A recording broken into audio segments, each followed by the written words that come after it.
Bonjour à tous, je m'appelle Damien, je suis expert emploi et reconversion professionnelle. On dit aussi que je suis une plateforme de lancement et j'aide donc les CAP, les BTS et les Bac Pro à se propulser vers leur carrière.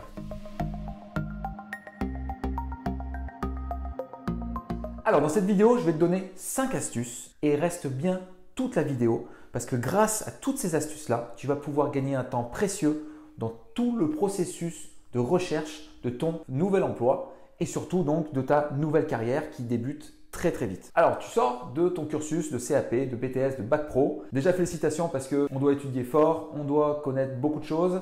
Et c'est vrai que la théorie ne remplace pas la pratique. Et alors peut-être que tu fais aussi beaucoup de pratique. Mais dans tous les cas, je tenais à te féliciter. Et puis surtout, j'espère que tu as bien fêté. Alors le but de suivre cette vidéo, c'est que tu décroches l'emploi de tes rêves le plus vite possible. Et je mets vraiment un point d'honneur sur ça parce que si tu vas pas assez vite pour décrocher l'emploi que tu veux, tu vas perdre en confiance. Et ce qui risque de se passer, c'est que le temps passe quand même relativement vite. On a beaucoup de choses à faire dans les journées. Et tu risques d'accepter un petit job, un autre emploi dans un domaine, un secteur qui ne te correspond pas. Crois-moi, mon expérience, je l'ai vécu et c'est pas drôle du tout. Juste avant de commencer, je voulais te rappeler mon parcours. Peut-être que tu ne le connais pas. Alors, j'ai commencé à travailler dès l'âge de 18 ans. J'ai fait pas mal de petits jobs en hôtellerie, restauration. J'ai fait du service, je travaillais dans les bars, je travaillais dans les brasseries. Je travaillais dans les hôtels aussi, j'ai fait voiturier pas mal de temps aussi. Et juste après, en fait, j'ai fait du droit. J'ai redoublé 2 fois ma première année de droit. Et je voulais donc me trouver à mes 24 ans un BTS, profession immobilière en alternance. J'ai envoyé à peu près une centaine de CV. Et je te mens pas sur ça, j'ai appelé les agences, j'ai appelé donc celles qui faisaient du syndic de copropriété, j'ai appelé un maximum de personnes et j'ai même fait un tableur Excel pour suivre toute l'évolution de toutes mes recherches. Et au bout de donc une centaine de CV et plusieurs semaines de recherche, j'ai fini par trouver, mais j'ai pas trouvé par moi-même. J'ai trouvé par l'école qui m'a pris en alternance. Alors tout ce temps de recherche que j'ai pris, ça m'a complètement ravagé mentalement. Je ne suis pas parti non plus en dépression, mais ça m'a vraiment marqué au fer rouge et je me suis promis à moi-même de comprendre comment on fait pour trouver un emploi rapidement. Parce qu'il y en a qui trouvent rapidement, il y en a qui décrochent un emploi très vite. Et moi, en fait, je pensais le savoir à partir de mes 18 ans jusqu'à mes 24 ans, mais je ne savais pas encore. Et surtout, je me suis rendu compte qu'il fallait plus que de la motivation pour trouver l'emploi qui nous correspond et qui nous va et qu'on veut avoir tout simplement. Alors, j'ai réussi à comprendre avec le temps, avec mes expériences, avec mes formations, ce que veut et recherche un recruteur. J'arrive maintenant à rentrer dans la tête et dans le processus de recrutement. Il n'y a pas d'hypnose dans tout ça, je te rassure, mais à ce jour, j'ai 19 recherches d'emploi concluantes. J'ai pratiqué 7 métiers pour 7 secteurs d'activité différents et c'est pour ça donc je me suis spécialisé pour aider les jeunes à trouver un emploi super rapidement. Alors quand on sort de son diplôme, quand on sort de ses études, on est super excité, on est super content et donc premièrement on fait la fête, ça c'est normal. Deuxièmement, on se dit ok, je vais dominer le monde, je vais trouver une entreprise qui me correspond, je vais trouver l'emploi super rapidement, ça va se passer super bien. Alors c'est génial, état d'esprit gagnant, positif, c'est exactement comme ça qu'il faut que tu sois. Mais attention, il faut que tu canalises ton énergie. Parce que si en fait ton énergie elle est lancée à toute vitesse directe, qu'est-ce qui va se passer? C'est que ton moteur il va serrer comme un scooter. Si tu tires direct le scooter à fond alors qu'il est froid, que le moteur n'a pas chauffé au préalable, c'est certain que le moteur il va péter. Et toi en fait dans tes recherches, dans ton mental, dans ton corps, dans ton organisme, ça va se passer exactement comme ça. Donc là tu es jeune diplômé, tu as des connaissances, tu as de la théorie, maintenant tu veux les mettre en pratique. Ok, pas de problème. Il faut que tu y ailles par étapes. Et en respectant ces étapes-là, en respectant une bonne méthode, tu vas trouver super rapidement et tu vas gagner un temps précieux. Parce que du travail, il y en a. De l'emploi, il y en a. Et les employeurs des entreprises cherchent des jeunes qui sont motivés, cherchent des jeunes qui sont diplômés et cherchent des jeunes surtout qui sont qualifiés. Le premier point que je vais aborder dans cette vidéo, c'est commencer par la base de la base. C'est ton CV. Le CV, je le compare souvent donc à une fusée, d'accord? Le CV, si tu veux, c'est quelque chose qui doit absolument se faire parfaitement. Parce que si tu fais mal ton CV, ce qui va se passer, c'est qu'il va se retrouver à la poubelle. Ce qu'on veut, c'est que ton CV se retrouve sur le bureau du recruteur. Ce qu'on veut, c'est que ton CV se démarque de tous les autres CV qu'il y a dans le bureau du recruteur. Quand on connaît la bonne technique, quand on connaît la bonne méthode, je peux t'assurer que c'est super simple. Un CV, ça commence toujours par la forme et après vient le fond. Alors je t'explique, ton CV, donc je prends souvent l'exemple d'une fusée. Imagine donc une fusée qui part, qui s'envole, d'accord, dans l'espace. Elle a besoin d'un alliage résistant, elle a besoin d'un acier qui soit de qualité, elle a besoin de peut-être de carbone, de métaux qui soient vraiment endurants pour pouvoir ne pas s'enflammer. Ton CV, c'est à optimiser dans sa forme et dans son fond.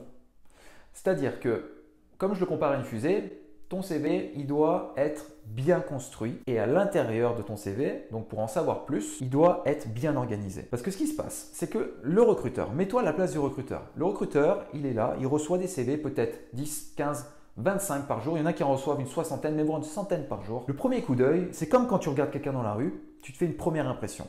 Et donc ça, c'est la forme. Si la première impression n'est pas bonne, on ne va pas vouloir lire ton CV. Et crois-moi de mon expérience, j'ai donné beaucoup de CV, j'ai testé beaucoup de CV. Les personnes que j'aide donnent énormément de CV aussi. Il y en a qui ont plus de retours que d'autres.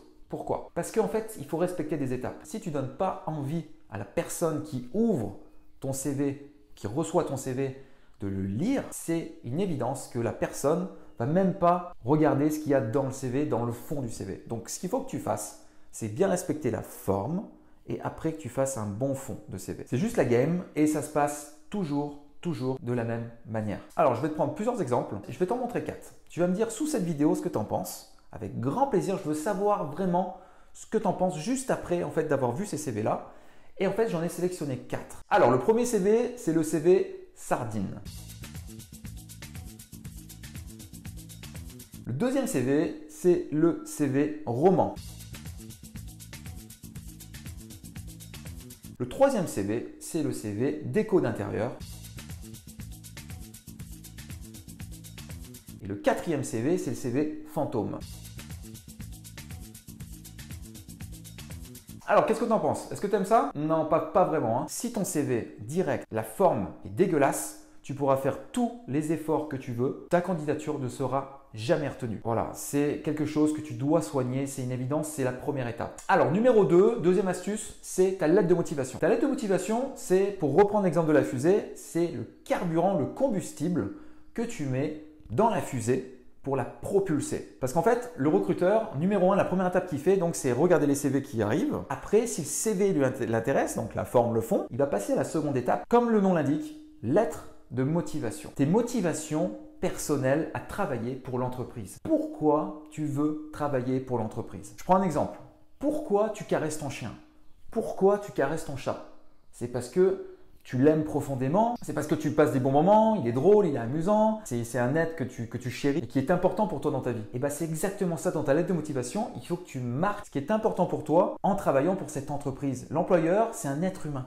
L'employeur, c'est une personne qui veut embaucher un humain. Il ne veut pas embaucher une machine avec une lettre qui est générique. Il n'embauche pas de toute façon des documents. Ton CV, ta lettre de motivation, il va la classer, il va la mettre de côté. Il veut savoir si tu vas lui apporter des performances et des résultats. Tu as la théorie, tu as passé ton diplôme, tu as tes études, tu as plein de connaissances. On le sait, il le sait. Mais lui, il veut aller plus loin. Il veut savoir pourquoi tu veux travailler pour lui. Et si tu lui dis des raisons qui sont sincères, qui sont profondes, laisse tomber, tu vas faire des étincelles. Donc retiens bien ça pour ta lettre de motivation. N'utilise pas des envois qui sont génériques. N'utilise pas des lettres que tu trouves sur Internet. Pareil, ne fais pas une lettre de motivation sardine. Enfin, là, je pense que tu as bien compris. Donc là, dans le détail, c'est 5 syllabes. Personnaliser. Il faut que tu personnalises. Parce que si tu ne personnalises pas, tu ne peux pas envoyer, par exemple, à une entreprise qui fait 10 employés, tu ne peux pas lui envoyer les mêmes motivations, la même chose qu'à une entreprise qui fait 150 employés. C'est pas possible. Donc il faut que tu personnalises pour chaque entreprise. Si c'est une TPE ou une PME, voilà, ça se personnalise et ça se travaille. Donc tu l'as compris, parle-lui avec le cœur, parle-lui avec courage et mets ce que tu as au fond de toi, donne tes tripes dans cette lettre de motivation et tout se passera parfaitement. Ça, c'était la deuxième étape. La troisième étape, c'est ta préparation.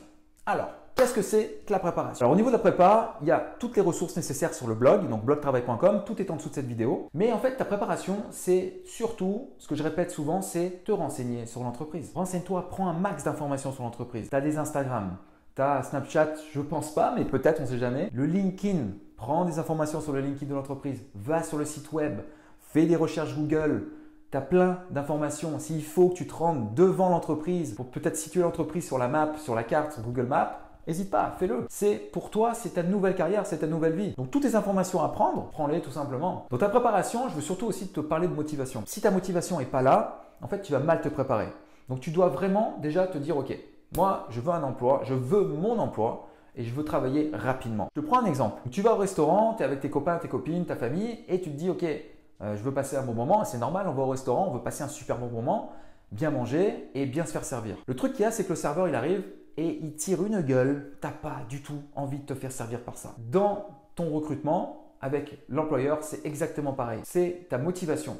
Parce que le serveur qui tire la gueule, il n'est pas motivé, il n'est pas heureux. Alors peut-être qu'il a appris une mauvaise nouvelle dans sa vie, c'est possible. Mais attention, ici, c'est que ton énergie, ton attitude, elle est déterminante dans ta réussite. Si tu n'es pas bien conditionné et si ta motivation n'est pas là, tu ne vas pas arriver rapidement à ton objectif qui est de décrocher l'emploi de tes rêves. Bon alors, numéro 4, on passe à l'entretien. Alors ton entretien, déjà félicitations parce que si tu arrives à l'entretien, ça veut dire que ton CV était bon, ta lettre de motivation s'est distinguée, ta préparation était aussi bonne et là maintenant tu te retrouves à appeler, à avoir un Skype ou alors à être en personne, en physique avec l'employeur. Donc bravo, félicitations pour ça. Ce moment-là, c'est le tien. Ce n'est pas le moment de quelqu'un d'autre ou d'un autre candidat, c'est le tien. Toutes les autres personnes qui ont postulé, ils ont peut-être réussi leur passage devant l'employeur, ils ont peut-être eu beaucoup de stress, peut-être que toi aussi tu ressens du stress ou peut-être que tu as eu du stress. Mais ce que je veux dire ici, c'est que ce moment-là, il est très important parce que tu n'as pas de chance de faire une première bonne impression. Tu dois absolument savoir te vendre. Il faut bien que tu te mettes en tête que tu es dans une optique de te vendre. Ici, je pense que c'est une des clés en fait de la réussite de l'entretien, c'est savoir se vendre. Toute ta vie, tu te vends. Quand tu sors de chez toi, quand tu appelles, quand tu reçois un appel, quand tu as une interaction avec quelqu'un, tu te vends continuellement. Avec un employeur, c'est exactement ça. Et ça, si tu arrives à te vendre, tu vas faire des étincelles aussi dans cet exercice. Ce que tu dois montrer à l'employeur, c'est que ce poste que tu veux aujourd'hui, c'est aujourd'hui et pas demain. C'est un poste qui est fait pour toi et c'est pas fait pour quelqu'un d'autre. Et de toute manière, l'employeur, il va le sentir. Parce que si tu es vraiment motivé, si tes documents sont optimisés, si ta préparation est bonne, il n'y a aucune raison que l'employeur refuse ta candidature et te dise pas oui au bout du compte. Alors, let's go, déchire-moi cet entretien. Et dernier point que je voulais aborder, c'est ton mental. Numéro 5. Ton mental, c'est l'outil le plus important que tu as dans ta vie. Ton mental, tu dois absolument le renforcer par tous les moyens. Ça prend peut-être du sport, ça prend une bonne hygiène de vie, ça prend une bonne alimentation, ça prend de reposer son cerveau, ça prend de bien dormir. Tu as plein de moyens différents et chacun est différent sur Terre pour renforcer son mental et son physique. Ton mental est affecté, tu vas déprimer, tu vas perdre confiance en toi, tu vas donc perdre en motivation et ce qui va se passer, c'est que tu vas accepter n'importe quel travail parce que tu as besoin de bouffer, tu as besoin de remplir ton frigo, tu as besoin de payer tes factures, tu as besoin de t'acheter des fringues, tu as besoin de sortir avec tes copains, tes copines et là, à ce moment-là, tu vas accepter n'importe quoi. Et ce n'est pas du tout ce qu'on veut parce que toi, tu es diplômé, parce que toi, tu as des connaissances, tu as des compétences. Tu dois absolument mettre le paquet avec un mental qui soit en acier pour décrocher l'emploi que tu vises. Alors, si la vie c'était facile, on le saurait. Mais, bonne nouvelle aujourd'hui, c'est qu'il y a des méthodes à respecter. Donc, pour ton emploi, tu dois mettre le paquet intelligemment et rapidement. Parce que sinon, ça va t'affecter. C'est une évidence. Je l'ai vécu, les personnes que j'aide le vivent ou l'ont vécu et il y a plein d'autres personnes qui sont au chômage, qui cherchent un emploi, qui le vivent en ce moment. Et toi qui regardes cette vidéo en ce moment, je ne veux pas que tu sois dans cet état-là. Alors, on résume tout de suite. C'est parti.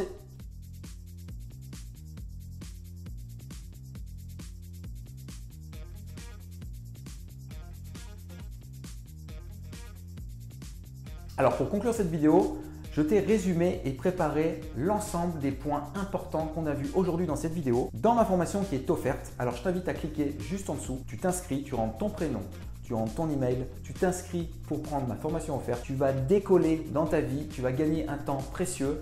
Et ça, c'est exactement ce qu'il te faut aujourd'hui parce qu'aujourd'hui, tu as décidé de tout déchirer et d'avoir l'emploi de tes rêves. Alors, je te dis à très vite, prends bien soin de toi et abonne-toi. Je ne sais plus à chaque fois, je crois que c'est par là que ça se passe. Abonne-toi juste ici et je te dis à très vite. Ciao, ciao!